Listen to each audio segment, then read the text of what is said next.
Hello बच्चों, आप सभी कैसे हो। आशा करता हूँ कि आप लोग बहुत ही अच्छे होंगे। आज मैं आप लोगों के लिए एक पोएम लेकर के आया हूँ। आज आप लोगों के लिए मैं जो पोएम लेकर के आया हूँ, जो कि ये टॉप पोएम है और आपको आनी चाहिए। और इस पोएम का हिंदी भी अगर आपको आता है तो आपको कहीं ना कहीं बहुत ही अच्छा महसूस होगा। आप रिलेट कर पाएंगे इस कविता से और ये कविता जो है आप नहीं भूलेंगे। लेकिन अगर हम इंग्लिश में सिर्फ याद कर लेते हैं तो कहीं ना कहीं ये भूलने की चांसेस ज़्यादा होती है। अगर इस कविता को हिंदी में भी रिलेट कर पाएँ तो बहुत ही मज़ेदार होगा और आपको अच्छा लगेगा। तो क्यों ना आज हम लोग इसी कड़ी में जो है पोएम की हिंदी भी जाने और पोएम भी जाने, है ना। और पोएम को लिखना भी जाने कि इंग्लिश कॉपी में कैसे लिखा जाता है। अगर आपको ये सारी बातें अच्छा लग रहा हो तो निश्चित रूप से जो है आप कमेंट करेंगे और इस वीडियो को शेयर करेंगे। चलिए चलते हैं और सब्सक्राइब करेंगे इस चैनल को, क्योंकि इस चैनल के माध्यम से आपको जो है और भी सारी कविताओं का संग्रह जो है दिया जाएगा। और सब्सक्राइब करेंगे और बेल आइकन को भी दबाएंगे, जिससे कि आपको इस चैनल का सही वीडियो आप तक पहुंचती रहे समय से। चलिए, तो यहाँ से है कविता start. Johnny Johnny yes papa, eating sugar no papa, telling a lies no papa, open your mouth ha ha हा। तो कविता इस प्रकार थी और ये बच्चे से बोला जा रहा है पापा के द्वारा कि कहा जा रहा है कि जोनी जोनी, नाम किसी बच्चे का होता है जोनी और उसको बोला जाता है जोनी जोनी। तो वो बच्चा बोलता है यस पापा, अर्थात हाँ पापा। ईटिंग शुगर, कहता है चीनी खा रहे हो, तो बच्चा बोलता है नो पापा।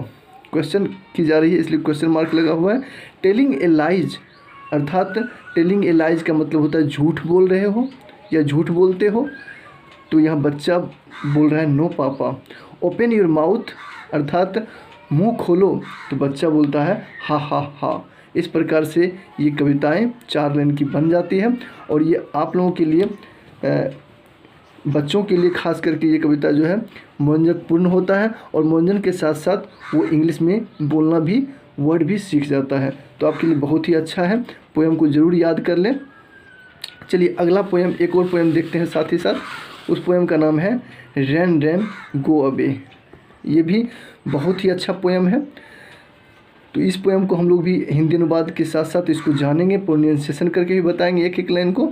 तो आप लोग बिल्कुल अच्छी तरह से ध्यानपूर्वक देखेंगे। Rain rain go away, come again another day, little Johnny wants to play, rain rain go away. अर्थात बारिश बारिश भाग जाओ। अबे मतलब क्या होता है, भागना। बारिश बारिश भाग जाओ, कम अगेन अनोदर डे, अर्थात दूसरे दिन फिर आना। अगेन का मतलब होता है फिर, दूसरे दिन फिर आना।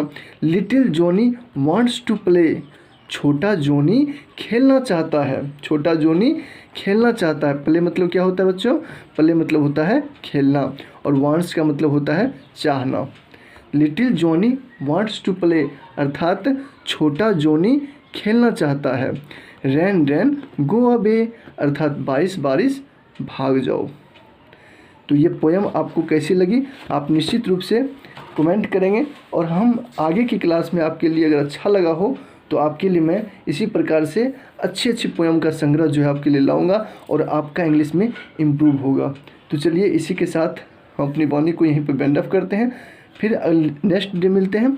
तब तक के लिए ta-ta bye bye. So thank you very much, all the best, have a nice day.